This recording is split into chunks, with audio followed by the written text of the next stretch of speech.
This is Leisha Holmes, and I'm your host of the Recruitment podcast. And we are so excited to welcome back to our global community today to kick off a new season of the podcast. Somebody who I've had the absolute honour and pleasure and privilege to get to know in real life, and of course through virtual as well. And I hope you will warmly welcome her back today. We're going to talk about some really, I think, insightful, possibly disruptive ideas. But the most important thing is that we are so proud to announce a new partnership for the podcast as well, which is something that just feels so long in coming, but very symbiotic. And we're both very excited. So without further ado, because I can see she's getting all like, come on, what about me? I'm already writing my notes. Jo Major, welcome back to you today. How are you, my lovely? Oh, I was good, but I'm even better after that elevator pitch. I'm pretty good at elevator pitches, actually. I mean, look, you're about to do it because I can't believe people don't know who you are. Because for me, I think the reason we connected way back in, I think it was 2020, was that we were both sort of testing what was going on LinkedIn, like going, oh, what are we going to do? And you just had this very, for me, I know it gets overused this word, but this really authentic, genuine, fun, but really valuable voice on LinkedIn, even all those years ago, 4 or 5 years ago. And we've just always kept in touch with each other. But there will be people that, because we do have a global audience, that might not be familiar with who you are. So talk to us about your business and how we've come to partners today. I love that word that you used, by the way, fun, because I cover a really serious topic, right? Quality, diversity, inclusion, and it's not always fun. No. But one of the key things is I want to deliver it in a way where people engage. And I don't, I'm not shouting at people. I'm not calling people out. I'm not pointing my fingers. I'm like inviting them to have a conversation, and I want them to enjoy their experience with me. Yeah. So that's the kind of vibe that I like to give out, talking about serious stuff, but in a way that doesn't have to be scary and prickly and make us all feel really bad about ourselves, right? So there's enough shame out there, Jo. Yeah. Exactly. I think that is why we connected just before you go into your intro, because that's how I feel about what I do in my day job as a recruiter, that it should be fun. It should be enjoyable, but it is a life-changing decision someone's about to make through me. And so my level of responsibility for being that curator, that facilitator, that instigator, I clearly take seriously. I've been doing it for a quarter of a century, but it should be, every engagement should be enjoyable, because that is ultimately what life is about. It's about seeking contentment and enjoyment. So I think that on that very sort of basic human level, that's why you and I've always connected. So tell us a bit about diversity in recruitment and what you do. So very, very quickly to give context. So my background is the recruitment industry. I've been in this space for 24 years. I can nearly say quarter of a century, but I'm not sure, I'm there just yet. I was a recruiter on desk for over 17 and a half years, and then went into a global sales training role. At the same time, took on a little bit of a side hustle within ED&I, because I felt that we needed to be doing more as an organization. I wasn't feeling as represented across the business as I felt I could be. And there was a few things, from a client experience perspective that I just wasn't feeling. And I kind of became hyper aware that identity, background and circumstance of a candidate, of a person, of an individual, of a human, played a massive part in your career trajectory.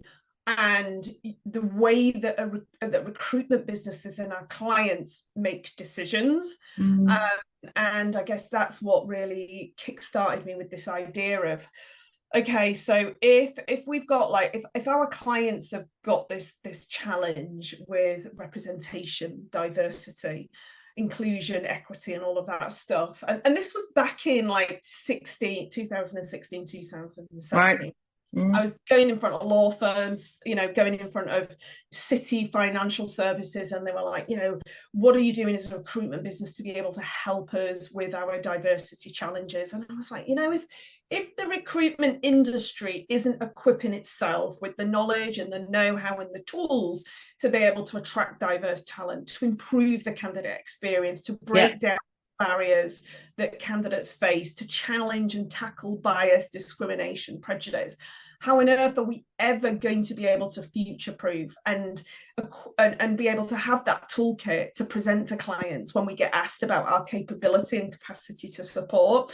And given the fact that we place like 1 in 2 people who find jobs in the UK, like if we're not challenging our own bias and prejudice and preferences, if we are part of the problem, how on earth are we ever going to be able to tackle inequality? And that's where this idea of, what if I focus purely on the recruitment industry and put myself in the center of that conversation? And that is what I have worked incredibly hard to do over the last 3 years, is to center myself in the conversation. So when the industry is talking about ED&I, they're also going to think about the stuff that I do and how I can help their businesses, if that makes sense. I love it. And I think that there's a term that's just popped into my head now, which is almost, you have reverse engineered what needed to happen. You've almost put the brakes on. And it seems so glaringly obvious that if we can't do that for ourselves and by ourselves, then who are we to start educating, advising, or we use this word off camera actually, which I'm sure we'll come on to as a contentious word, consulting our clients, our customers, into how they can attract diverse talent. Because the reality is, wherever you're listening to this in the world and whatever your desk is, whether you're a leader of teams, you will have a serious talent gap in your market. That there are some that are particularly still skill short, such as STEM. I mean, recruitment has a historical problem attracting and talent, even though we don't seem to have a barrier to entry. Actually, those that are successful and endure, it's still very challenging to find those people. So I love that that's your starting point. And I think your tenure and I think your experience yourself. I mean, I don't know if you're happy to talk about that, but you mentioned that was kind of, you felt that you yourself were maybe misrepresented. And I think that's where so many people don't realize and appreciate that each of us have it within ourselves to have that level of understanding of what it means to be misrepresented. I could say, well, I mean, where am I on a diversity scale? Well, actually, you came from an Orthodox Jewish background, you broke away, you're twice divorced, your husband came out as gay, you're a single parent, you're sober. So actually, it's intersectional, isn't it? So, I mean, I don't know if that's a good starting point for you in terms of people. I want people listening to think, actually, this does affect me. Because some people think that EDI doesn't affect them. This is the biggest challenge that I set out to tackle in the recruitment industry, is to make this an us issue, to make this an us problem to solve, right, in a positive way. And when we think, when I speak to people, the first thing I always do at the beginning of my program is like, what is diversity? Come on, safe space, what is diversity? And 9 times out of 10, people's perception of diversity is race, ethnicity, and women. Okay. And what I try to do is get people to understand, as you said, the intersectionality of identity and how that impacts the way that we navigate our life, society, the workplace, and everything else. And that actually, if we understand the lived experience of a whole range of different identity markers and how all of those things that make us can be affected by preference, discrimination, and prejudice, we start to see that actually this work doesn't involve this community over here, right? This small community of people who are, that you word that's, I don't like it, the underprivileged people that sit over here. Actually, if you were to really strip back and look at all the things that make you you and your lived experience and that whole ecosystem that surrounds you, people would really struggle to not find something about them that where there's data to back up how that could negatively affect them. Absolutely. And once you start to to really get people to understand this and peel back the layers of their own identity and then blend the data in, which I always do. I'm a massive fan of being really, really open and honest with people, and sometimes that can be quite challenging for people because they've never thought about it, me included. I never understood how my identity impacted the way that I was treated in business until I started reading and learning and educating myself, and I was like, I thought this was a me issue, right? I thought that, you know, that these experiences that I was having, I didn't have any language, I didn't have any context, I didn't have any reasons for it. I thought it was just me, and maybe, you know, maybe it was just happening to me independently. And so it, you know, I don't want people to do what I did, to get to, like, honestly, to get to my late 30s and only start to realize and understand discrimination and prejudice and bias and how it impacts candidates and how it impacts like the workplace. Because now I'm doing the work to undo all of that, so people don't kind of just walk, you know, blindfolded through their role as a recruiter, thinking that ED&I is not a them thing, you know, because it is our responsibility. And I was going to say, do you think that there's a narrative, there's a dual narrative of those that are like you and me, who have maybe gone on a personal journey of exploration and realised that the language we use to ourselves is because of society, and we've never really talked about it before, and it's become quite a recent vulnerability to talk about openly, you know, and that's how, you know, businesses like yours are born, really, because you're prepared to talk about it. And then you've got those who say, oh, you're just the woke brigade. I mean, we've always done it this way, you know, we've been successful, you know, it doesn't really matter. Do you think that there's a battle going on in terms of it before we start talking about what we can actually do about it? Yeah, no, it's a really interesting question. I think there are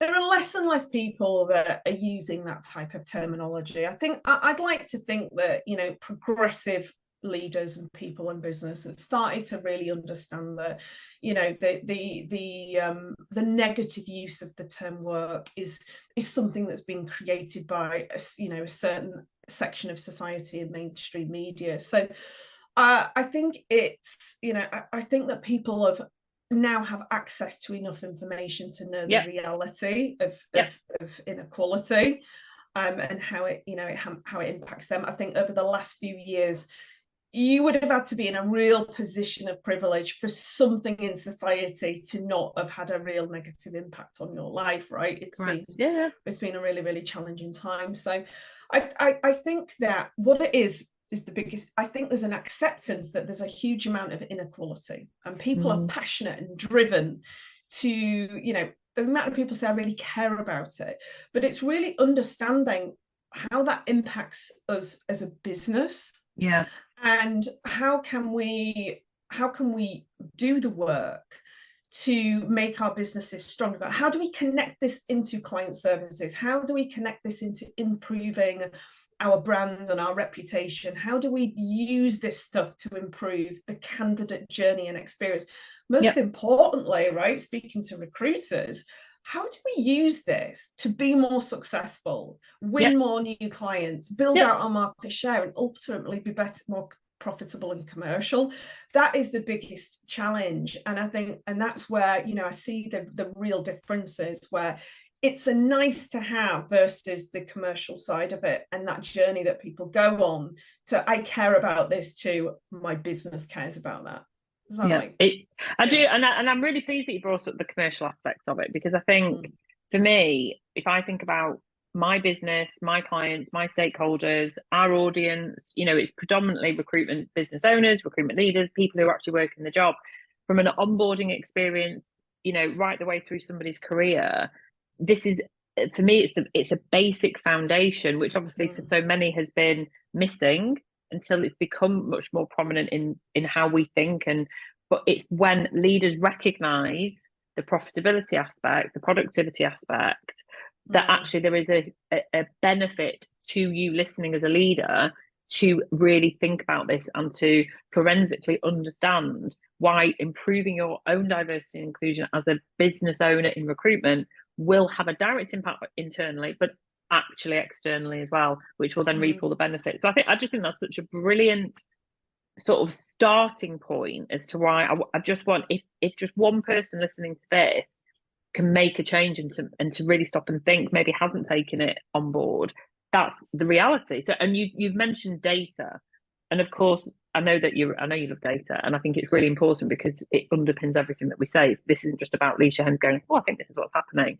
So from a data perspective, I haven't prepared you for this question, but if you are able to share some context even if it's just over the last couple of years, on the positive impact of maybe some of your clients, you know, you wouldn't be able to name names of where they have, you know, looked at their processes internally and externally. What are we talking about? What's the improvement on, whether it's EBITDA, whether it's turnover? Just give me, if you have got some data that you can share. Yeah, I mean, yeah. So thinking about it from those clients of mine that start collecting, let's look at the diversity data, the demographic and diversity of actual candidates.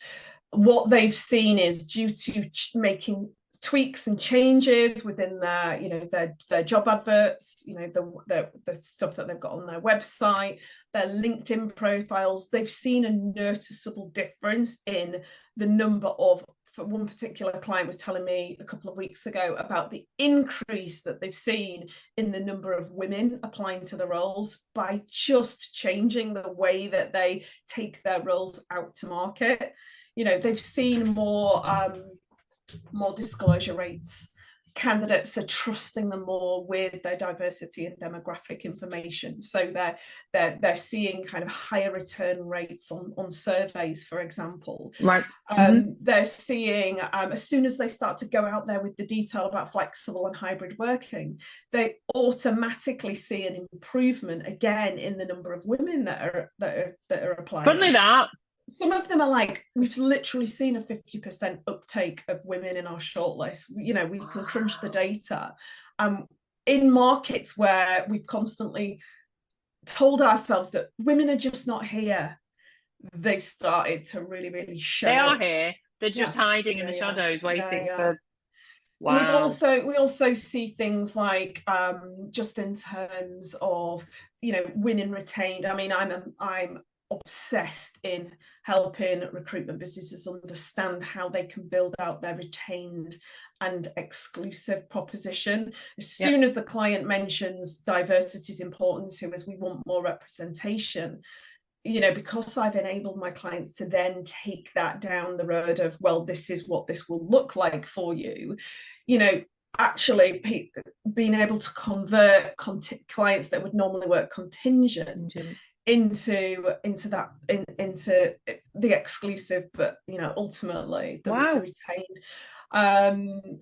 Improve ratios. Okay, so seeing, because the stuff that I train on is ultimately about great recruitment processes, high levels of consultancy, closer relationships between candidates and our clients, great quality recruitment marketing, brilliant interviewing, forensic shortlisting strategies, right? We're seeing those ratios of CVs to interview improve, from first interview to second interview improve, to get into a point where we've got client candidates in the mix that would never ever have made it through the initial shortlisting stage. I've got one client that I did a 6-month project on eliminating the CV out of the recruitment process. You think it'd be super easy, we just take CVs out and send LinkedIn profiles. No, it wasn't about that. We built an entire ecosystem that needed to be in place,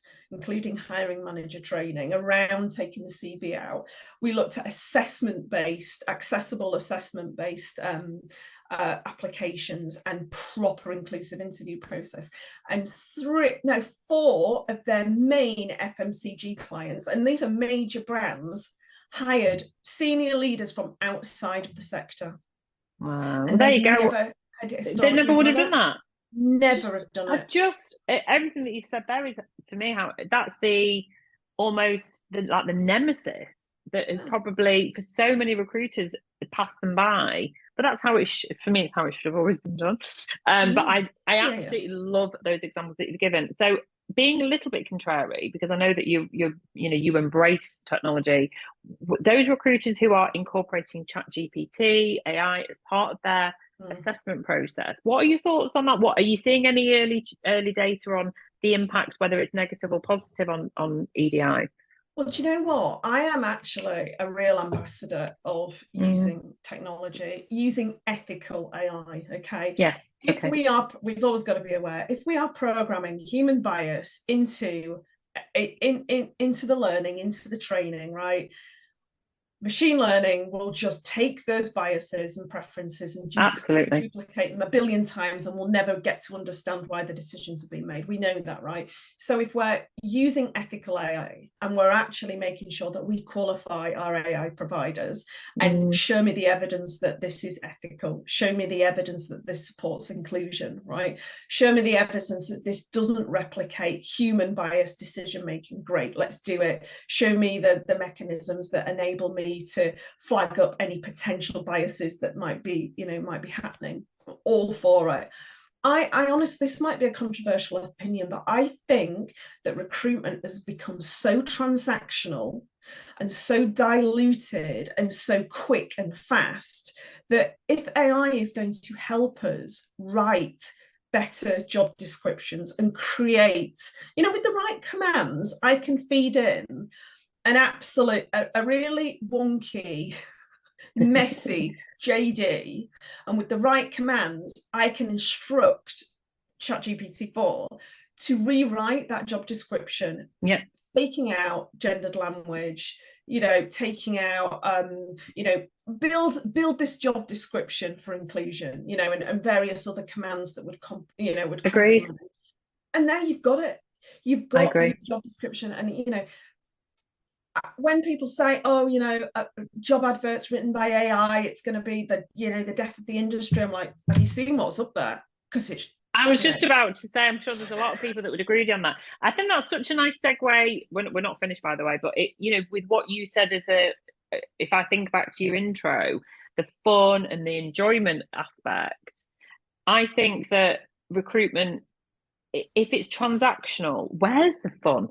Where's the enjoyment for anybody, the recruiter included? What's the point? So everything that you've said that, and actually, although I as a day-to-day job, I don't write adverts, I don't write job descriptions. I have done one recently for my new hire who has been announced by now, and actually I used ChatGPT-4, and it was fantastic. My prompts must have been really good.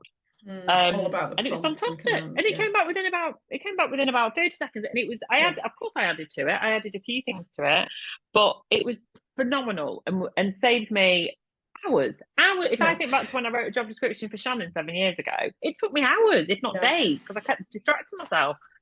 And one of the biggest reasons that I think things have got so transactional, and we've taken the essence, I feel, I sound like an old schooler, but I am, we've taken the expertise and the craft that, let's face it, we get paid the big bucks for, right? Absolutely. Our clients are paying us to be talent experts. If we cannot craft effective recruitment marketing, how are we justifying full fee? Right, that's my question. If we can't get a job description and craft competency questions, behavioral questions that help us to align the values of our candidates with our clients and do proper, thorough interviews.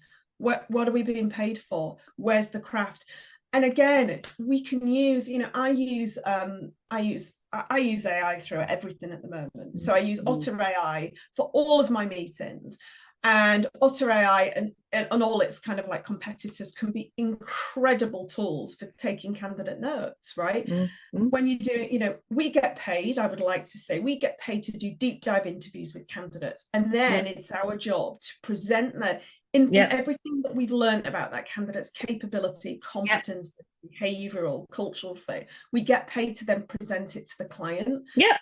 I know that if I had that meeting 2 weeks ago and I'm doing my write-up the day before the shortlist, that is not going to be as effective as me saying to my Otter AI, the meeting that I had with Leisha, please could you pull out all the key points that we discussed in terms of her experience? All the other, that's a really basic but we're using it for the podcast. That's exactly what our producer does for the podcast, that they take it the AI creates whatever when you've clicked through on whatever podcast channel you're listening from, that description has come from AI. Of course it has. That's what it's used for. I just want to make a point, actually, which often doesn't get talked about. It's the dirty word. It's the rebate. It's the a candidate not working out. And I think that it's such an ecosystem what we do and everything that we're talking about today. And the impact, it's like a snowball effect. That if we get this bit right, you will have less credit. You will have less rebates because you are matching up the right candidate with values to the clients, to your clients, you're less likely to have rebates because you're matching up on the right behaviours. So I think it's just the impact is massive. And you've got all the, you know, if we're talking about ED&I for a commercial, if I'm saying to you, if you're committed to ED&I, you will train your recruiters in competency, behavioural and value alignment based questioning. They will use competency frameworks. They will build these based on the job description and the job brief. They will use a scoring card and they will use that to shortlist and present to the client. It's all about evidence that you did your job properly, right? Exactly. If we sit down with our clients at job brief and line manager, and go, talk to me about your leadership style, talk to me about your team dynamics, who are you as a manager? Right, what I'm now going to do is develop a suite of questions where I know that I get that culture match. Exactly. So that person is going to thrive under your leadership management and be a full contributor to your team. I would say that if you have done that and you've also worked with your client to be able to mirror that and assess it, there is absolutely no way you are responsible for that candidate not working out because you've done your job. You're doing your job. And I agree with you. And that's a whole different podcast, because this is like, wow, you know, you can imagine booming to anybody's sort of desk implications right now. But I agree with everything that you're saying there. And I think, you know, if I think back to where we started the conversation as to, you know, I guess why anyone listening even needs to think that this is their responsibility. It's not just about taking accountability and creating a much more inclusive industry for ourselves, but actually you're going to be more successful. It is as simple as that. It is be a better recruiter, right? And the biggest threat to the recruitment industry at the moment, right, is AI, client side. Okay, so the bots and the machines that are able to take away transactional recruitment from the recruitment industry.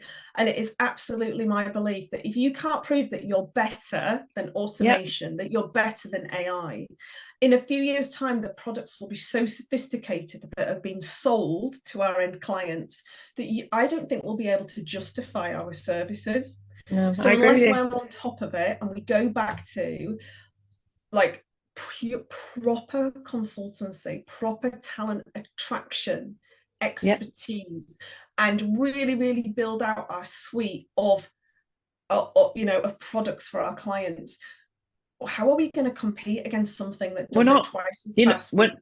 You're not going to. You're not going to. And I think actually, if I think back chronologically over the last couple of years, I think that's why the recruitment industry has seen such a huge shift in the people that got made redundant, you know. And if you're still open to work, you know, make sure you're listening and taking all this on board, because a lot of people don't have those consultative skills. They haven't maybe been trained in how to be consultative. And I actually think our biggest threat is ourselves, Jo, and I think it will always be our biggest threat, because we can talk ourselves as an industry generally, we can talk ourselves in and out of things. And I think that there are lots of leaders, generally not those that choose to listen to podcasts, because they're the ones that think that it's always been done this way and that's the way it is. So if you're listening to this, the chances are you are progressive, you want to improve, you want to be better, you want to endure, you want to be sustainable, you want to do the right thing, and you want to ensure that you're future-proofing your business. So I think everything you've said there. So I'm very conscious of time. I want to ask you a question which has actually got a multifaceted aspect to it. If you were to advise me as a leader of a business, what one thing should I do right now for my business to ensure that we are taking EDI seriously? So the ones that I think everything starts with me not telling you why you should. I always ask my clients to really dig deep and figure out as a team why you're ready to take this journey, why you're ready to, whether it be work with me as training, or whether or not you're going on your own journey internally. One of the biggest component parts I see with any leaders in recruitment is this is something that's really important to us, and we are doing it without consultation, without making sure that everyone in the organization has built together that why and really understands, whether it's from a human perspective or whether it's from a commercial perspective, because you can win the hearts and minds of everybody, but just with a different conversation. So it's just like, if you're a leader and this is important to you, that's not enough. You've got to bring everybody with you, because ED&I is about bringing me into your business as a change management project. I've done it where I've been brought in and I can't lead change because the work's not been done to set the foundations for me coming in, because 50% are not in it and 50% are in it. And unless it runs through like the DNA, as cheesy as that might sound, of the organization, this is about ethics, it's about behavior, it's about mindset, right? If you've not got all of that stuff in place, you know, things will never be where you want them to be. And I know it's really basic, you know, figure out your why, but actually it's really well, it's like any change, isn't it? It's like whether you go to the gym, whether you know, we're very public about our sober journey. You have to understand the why, because otherwise fundamentally if you don't get that bit right, you will never successfully complete any because part it holds of the you process, accountable for everything that comes after. And we all agreed this, folks. We all agreed that this was what we would do. You know, there's nothing worse than like forcing this down people's throats without them feeling like they've been part of accepting the journey. Yeah, no, I agree. And been part of that decision-making process. Before we finish, obviously, I announced at the start that you are our new amazing partner for the podcast. For you, why do you think this is important? Like, why? I know why our partnership is important, but for you, why do you think this is an important partnership? Right. I mean, on a personal level, you came to me when I was relatively unknown, right? You gave me a lifeline and said, let me, you know, you invited me on your podcast and you took an interest in a nobody, right? And you weren't a nobody. Well, I felt you know, at a time when I needed somebody to reach out and go, I'm listening, I can see you did that. And I think on a human level, you're always somebody, we share a lot of values without us even being like connected, like knowing each other and hanging out with each other a lot. And you've got so much integrity. You know, you're not scared to talk about things that might ruffle feathers, and you're bold and you're brave, and you know, you're championing this way of doing things across the industry. And that is my cup of tea, right? That's what I stand for. We stand for we stand for similar things, and we might approach them in different ways, but the integrity is there. And I also think that industry podcasts are they're so useful to hear the voices outside of your organization. And you've done so much work in terms of the types of people that you've got and the conversations that you host. And it's just, and it sounds cheesy, I'm really proud, I'm saying, you know, but I am genuinely, it is like one of the most powerful things that's happened to me recently. And I was like, how did I even get to this point where did this collab? Well, it's been waiting to happen for a long time, I think. And, you know, I understand why you felt like that at the time, but I just, as I said to you before we started recording, I just saw this amazing, brilliant, honest, authentic, brave person doing something different. So, you know, if you want to go back through the archive, I always find it really frustrating going back through the archive of the podcast. I think it was about 2021, but you could just search and you can just put Joe Major Recruitment Podcast. Obviously, that's an easy way to do it. Or not. But I think you know, I'm a genius. But you know, I mean, look, I didn't ask you that to blow my trumpet. I think it's just really important for any listener that doesn't understand what this is about. For me, I do this podcast because I just want, if I educate one person with the guests that I'm honoured enough to speak to, it's been a privilege to be able to do that. For me, what we do in our day job is literally the biggest privilege and honour, to take somebody on a career journey. And it's not life-threatening, but it's life-changing what we do. And I think the reason that I've professionally endured is because I'm driven by a different set of values to a lot of the industry, which is that it's a human experience. And if I think about my own evolution as a recruiter, you know, I came into it slightly older than you, but, you know, in the 90s, where it was, you know, I remember when job boards started in the late 90s, early noughties, and it was like, oh my God, recruiters are going to have no money and not be able to bill. And it was like, it's just about adapting. And then it was LinkedIn. Oh my God, LinkedIn's going to destroy recruitment. Obviously, it's done the exact opposite. And I think AI, for me, that's obviously our next big evolution.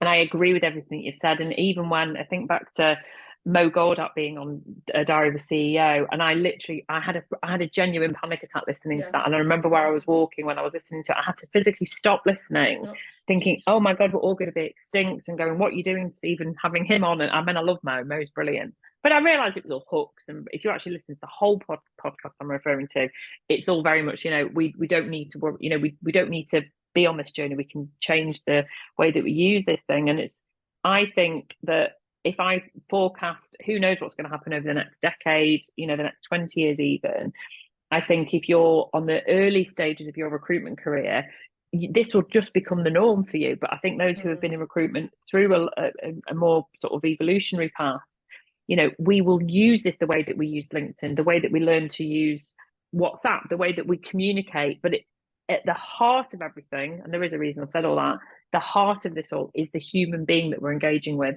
whether that's our employee, whether that's our boss, whether that's our client, whether that's somebody at a networking event. You are sat with, or proverbially sat with, another human being. And if that is at the basis of every conversation you have, every dialogue you have, every communication that you have, whether it's a post on LinkedIn, you will never be replaced by a robot, no matter what you do. So I'm so glad that's kind of, I think that's a really nice way to finish it, because ultimately that's why we do what we do, because we care about people, and it's about... And maybe this evolution of AI and technology, it might connect us back into humans, because I think we lost our way a little bit. I think we became a little bit too transactional, and maybe this will connect us back in with the amazing humans that we have the privilege of getting to work with and placing to work. I agree. What a beautiful way to finish. What has been, we could talk for hours. We know we could talk for hours, but I'm sure our listener is probably needing to go and get a cup of tea now, which you've made me really want a cup of tea. Thank you so much, Jo. There's going to be, because of the partnership, there's going to be so much coming. There'll be lots of things, lots of opportunities for you to get to know Jo on and off the podcast. So watch this space. This is a beautiful friendship and a beautiful partnership, and I'm really proud to welcome you to the podcast. So thank you for joining us on the Recruiters Recruitment Podcast. Thank you, Alicia. Appreciate it so much.